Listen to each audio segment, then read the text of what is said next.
KnifeDope. More dope. Come and get your fix. What's up, fuckers? Your boy's back with a fresh batch of dope. KnifeDope. That's right, people.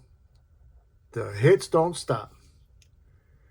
I have no idea why more people don't talk about this fantastic budget option, otherwise known as the petrified fish scaler.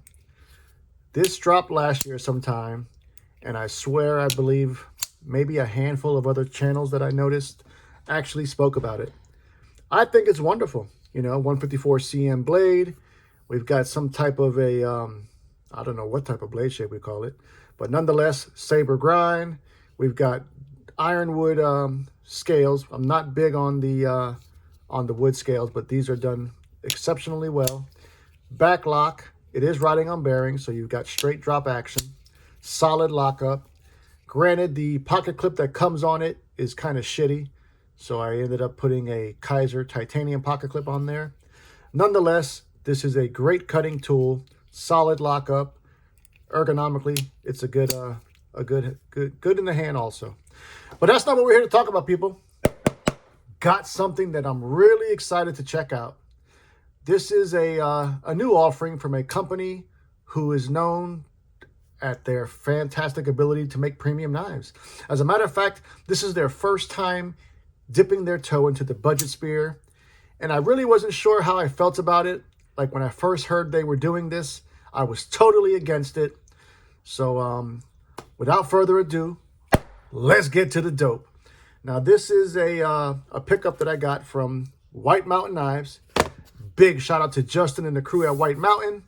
Go ahead and head on over there and be sure to use code KnifeDope for 10% off your purchase. Now, if you see here, I labeled this pre-jet, and that was a kind of my play on words. The word premium and the word budget, mash them together, and I came up with pre-jet.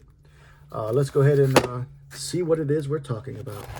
Now, I probably put, the title probably gave it away, but nonetheless, what we're looking at is we're looking at the very first offering coming from Reate in the budget sphere. This is called the PL-XT, or Plexit. Not sure exactly how they want us to pronounce the word. I'm actually going to do a goddamn disassembly, I think. Never done these. I'm not big into the whole disassembly online or on video, but this has a new locking mechanism that I'm interested in checking out. So I figured might as well disassemble it. Right out the gate, though, we've got that nice high quality presentation. These came in at $112, at least for this version. And that was before the 10% discount. So right around $100. Nice high quality box. There goes Reate. Now, this is the actual knife itself. Here she goes. So it looks good. Okay. COA, who'd have thought, on a budget knife. So there goes some of our specs. Now we've got a nice high quality soldier rag. Looks like we've got, oh shit. Now I've never seen a company give you extra springs. Now this isn't a button lock per se. This is using what they call their pivot lock. If I can get the damn knife out the box. And I think it's possibly the new evolution of button locks, you know. I have seen a couple of other companies kind of come out with something similar to this. I've never tried any of them, so that was my main reason for pulling the trigger on this. This one has the micarta inlays with speed holes. Not the biggest speed hole fan, but it does look good. Micarta feels pretty decent. We've got thumb studs for deployment. And then you see this little slide lock is for when the knife is in the open position. It allows you to lock it in the open position. Woo! D10 is dialed the fuck in. 6.9 inches is our overall length. 3 inches in this beautiful drop point blade. Nitro V is the steel.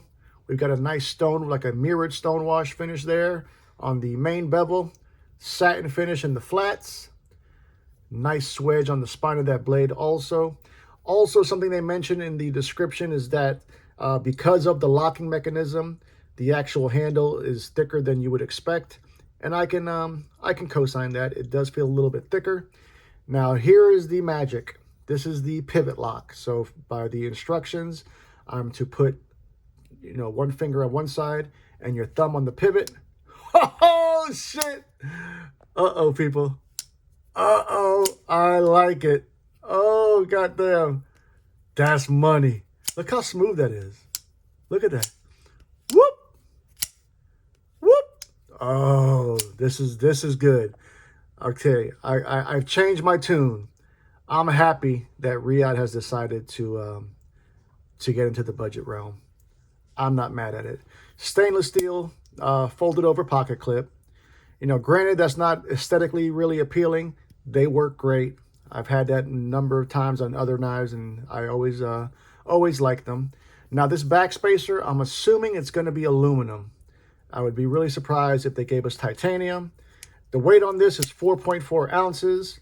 Nitro V, they're running their Nitro V at 60 HRC. I don't mind Nitro V. Some people were going to complain probably about the price, being that Nitro V is considered, I guess, a budget steel. That being said, though, there are a lot of custom knife makers that use Nitro V. As a matter of fact, Vero just made some fixed blades for the kitchen, and they're in Nitro V, and they're charging $2.25, $2.50 all day. But here she goes. Let's look at the thickness. Let's go ahead and measure the blade stock thickness, as I have not couldn't find that spec online. So let's pull out the infamous calipers. Let's go ahead and zero them out, and let's check out the blade stock thickness. Okay, so blade stock thickness right here by the studs, coming in at 150 thousandths. Let's check the behind the edge thickness. Zero out. We're sitting at 24 thousandths, and by the tip, 24 thousandths. So yep, she's a slicey hoe. Nice high flat grind. Got a nice little swedge there also on the spine of the blade. Nice little spot for you to choke up and get that full purchase, no refund. I'm impressed, people. I really am, They even give us a nice cover plate for where your pocket clip screw would go. Looks like we've got T8s all the way around, including the clip itself. But I tell you, that action is impressive. No bounce, just straight drop. Right back to the goddamn house.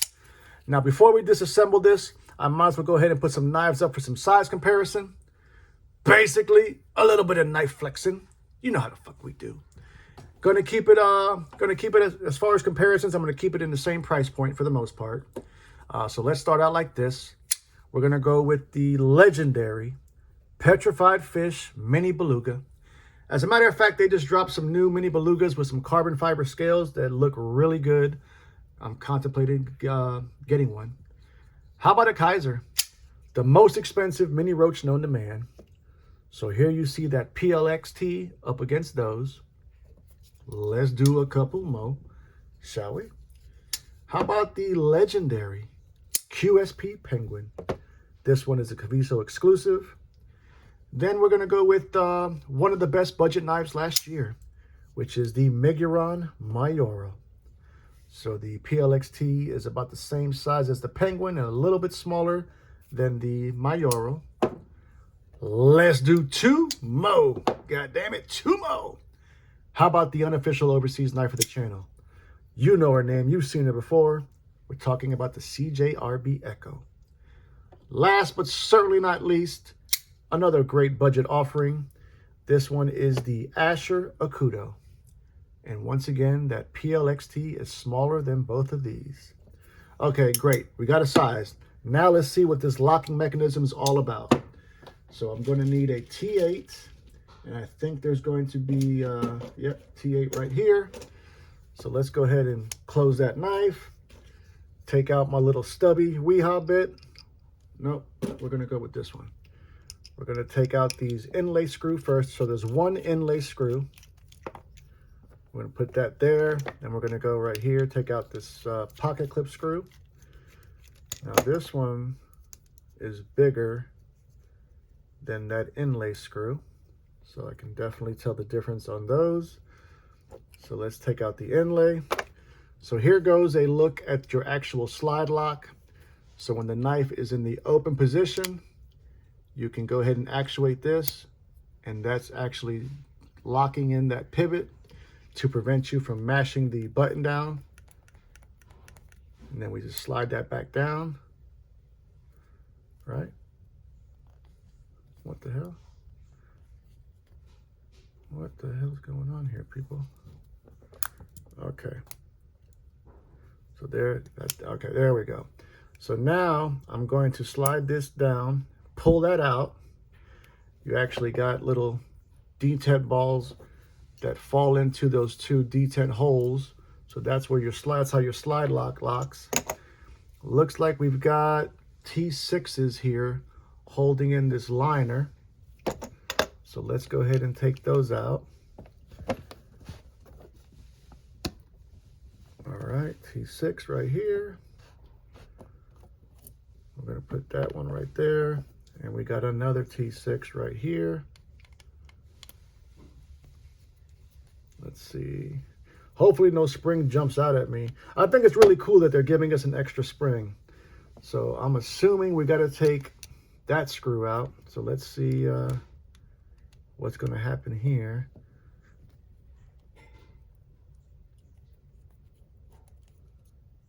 Okay, so that comes out all as one piece.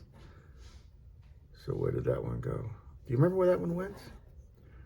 That one went right there. Okay, so now that goes there. Now, as far as what else happens, I think this, let's do this. Let's see what happens when we go like this. Okay, so you actually back this pivot out. It allows me to back it out. Okay. So there goes our assembly.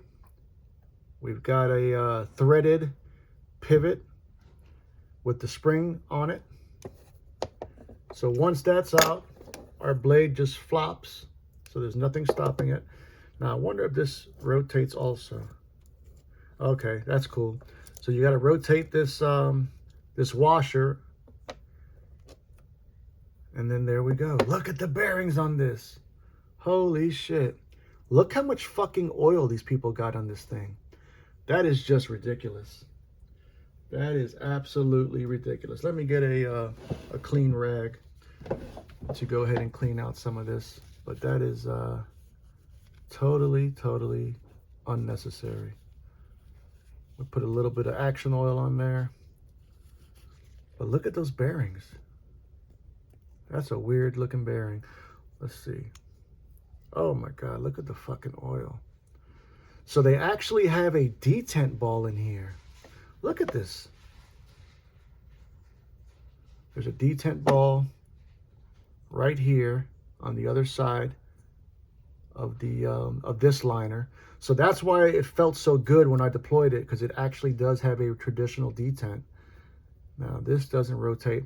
Okay, so this internal part here in the tang of the blade does not come out. It's actually part of the actual knife itself.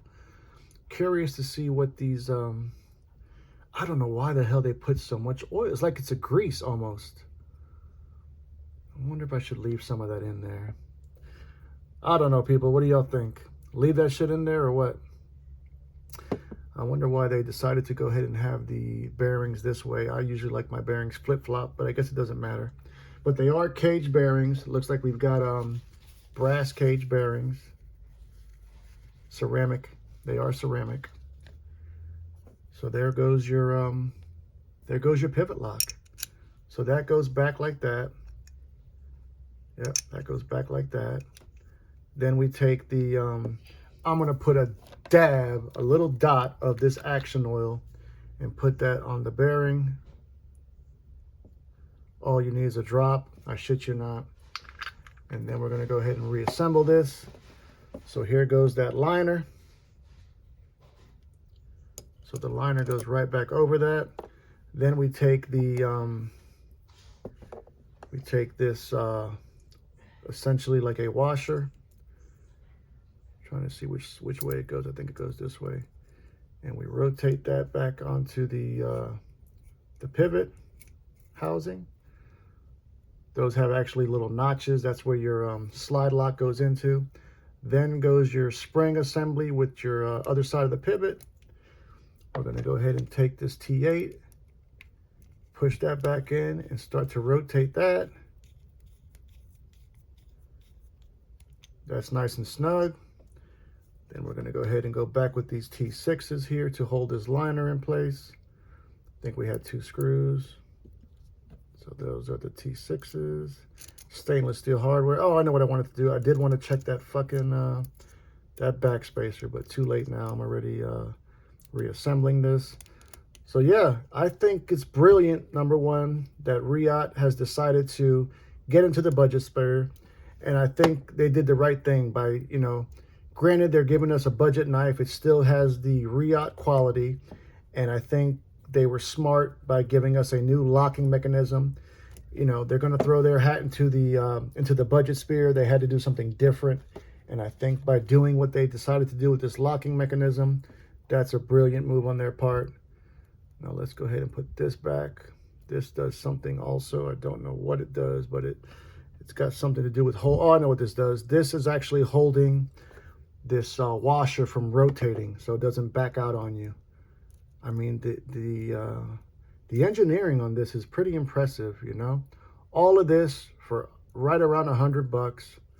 I'm curious to see if they decide to use this. I can't imagine they wouldn't, but seeing them use this locking mechanism on on their premium knives, I'm sure at some point we'll see it. So here goes this. So that's back together. Now we put our inlay back. We're gonna go with the pocket clip screw first. So let's put that. So we're back to T8 the rest of the way. And let's make sure, oh wait, I'm fucking up, people. I'm fucking up. Forgot to put that slide lock back in. So let's put our slide lock back in. That's gonna go like so. There we go. Then we put the inlay back. And we should be ready to deploy once again.